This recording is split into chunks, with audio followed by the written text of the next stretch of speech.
വയനാട് പ്രകൃതിലാവണ്യവും ജൈവ വൈവിധ്യവും കാർഷിക ഗോത്ര സംസ്കാരവും കൈകോർക്കുന്ന ഹരിതനാട്.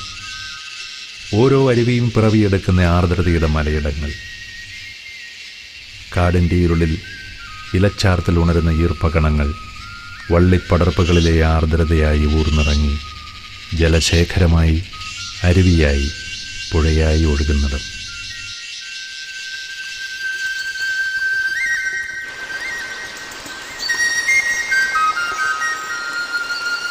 സമുദ്രനിരപ്പിൽ നിന്നും 700 മുതൽ 2100 മീറ്റർ ഉയരമുള്ള വയനാടൻ മാമലകൾക്കിടയിലൂടെ ഒഴുകി കുടിവെള്ളവും കുളിവെള്ളവും കൃഷിയിടങ്ങളിലെ ജലസമൃദ്ധിയുമായി ജീവൻ നിലനിർത്തുന്നു.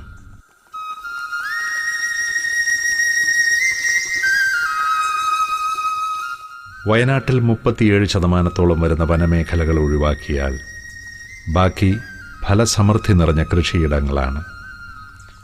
ജനസാന്ദ്രത ഏറെ കുറവാണിവിടെ. ചതുരശ്ര കിലോമീറ്ററിൽ 369 പേർ മാത്രം.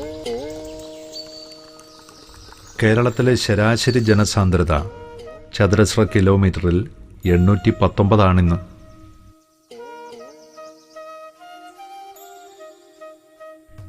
കാപ്പിത്തോട്ടങ്ങളുടെ മതഭരിത ഗന്ധവും തേയിലത്തോട്ടങ്ങളുടെ വിസ്മയ പച്ചയും നിരയൊത്തു നിൽക്കുന്ന റബ്ബർ തെങ്ങിൻ തോപ്പുകളും കമുകിൻ തോട്ടവും മുളങ്കാടുകളും വയനാടിനെ ഹരിത വിസ്മയമാക്കുന്നു.